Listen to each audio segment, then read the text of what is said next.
چونکہ ریڈیو اور ٹیلی ویژن میں بھی ایک دو خبریں روز رانی کے بارے میں یا کے حوالے سے جاری کر دیا کرتے تھے۔ ان حالات میں رانی کی رہائی ایک بہت بڑا چیلنج تھا۔ بیگم اقلیم اختر عرف رانی نے اپنے ایک تاریخی خط میں لکھا کہ میری دوستی یحییٰ خان سے زیادہ تو بھٹو صاحب سے تھی۔ 1 سال سے وہ میرے آگے پیچھے رہے، میں ان کے لیے دعوتوں کا اہتمام کرتی رہی۔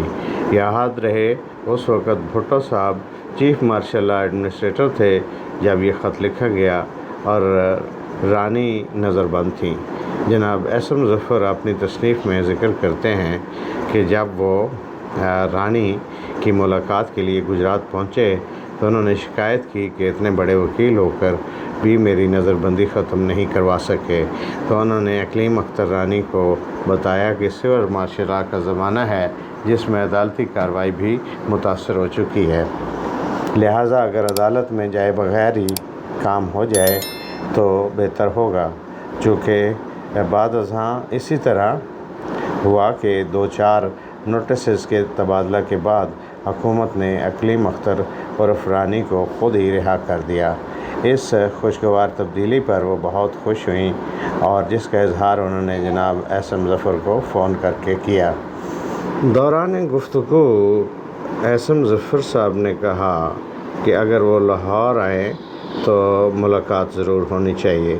چنانچہ بعد ازاں جب اقلیم اختر لاہور آئیں اور وہ انٹر کانٹیننٹل ہوٹل میں ٹھہریں تو انہوں نے فون کر کے اپنی آمد کی بابت احسن مظفر صاحب کو مطلع کیا اور ملاقات کی دعوت دی، جس پر احسن مظفر صاحب نے بتایا کہ ان کی گاڑی ان کے ایک دوست ایئرپورٹ لے کر گئے تھے جہاں سے وہ گاڑی چوری ہو گئی ہے، لہٰذا ان کے پاس اس وقت کوئی گاڑی نہیں ہے۔ اگر کوئی گاڑی آ جائے اور ان کو لے کر جائے تو وہ آنے کے لیے تیار ہے۔ اس پر ان کی بیٹی نے کہا کہ محسن رضا جو کہ اقلیم اختر کے بیٹے تھے ان کو بھیجوایا جا سکتا ہے اور وہ تھوڑی دیر میں آ کر ان کو لے جائیں گے۔ تھوڑی دیر بعد احسن مظفر صاحب کہتے ہیں کہ گاڑی آ گئی اور وہ سوار ہو کر انٹر کانٹیننٹل ان کو ملاقات کرنے کے لیے پہنچ گئے۔ ملاقات کے بعد جب انہوں نے رخصت چاہی تو اگین محسن اختر جو ان کے بیٹے تھے اسی گاڑی میں وہ ان کو بٹھا کر ان کے گھر لے گئے۔ اس کے بعد احسن مظفر صاحب کہتے ہیں کہ مجھے تھانہ سول لائن سے فون آیا کہ ان کی چوری شدہ گاڑی جو ہے وہ برآمد کر لی گئی ہے۔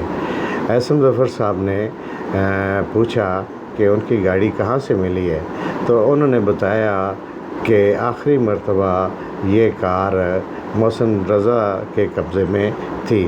تو احسن مظفر صاحب کہتے ہیں کہ اس کا مطلب یہ ہوا کہ ہم اپنی ہی گاڑی میں بیٹھ کر انٹر کانٹیننٹل گئے تھے اور اپنی ہی گاڑی میں بیٹھ کر انٹر کانٹیننٹل سے واپس اپنے گھر میں پہنچے۔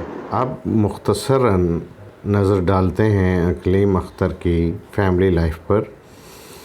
اقلیم اختر کی شادی بالآخر طلاق پر منتج ہوئی۔ اقلیم اختر کی شادی کا ڈرامائی انجام اس کی زندگی کا ٹرننگ پوائنٹ ثابت ہوا۔ مئی 2002 کو نیوز لائن میگزین کو انٹرویو دیتے ہوئے انہوں نے کہا کہ میرے شوہر پولیس میں تھے اور میں اپنی شادی شدہ زندگی کے دوران ہمیشہ صاحب اقتدار لوگوں کا مشاہدہ کرتی رہی۔ اسی دوران ان کی ملاقات یحییٰ خان سے ہوئی جو قریبی روابط میں تبدیل ہو گئی۔ یحییٰ خان سے روابط کی وجہ سے ہی انہیں جنرل رانی کہا جاتا تھا اور وہ یحییٰ خان کو پیار سے آغا جانی کہا کرتی تھی۔ اگرچہ اقلیم اختر نے تردید کی کہ یحییٰ خان کی مسٹریس تھیں، بلکہ ان کی یحییٰ خان سے محض دوستی تھی۔ اگرچہ اقلیم اختر کے پاس کوئی سرکاری عہدہ تو نہیں تھا، مگر اس کے باوجود ان کا کافی اثر و رسوخ تھا۔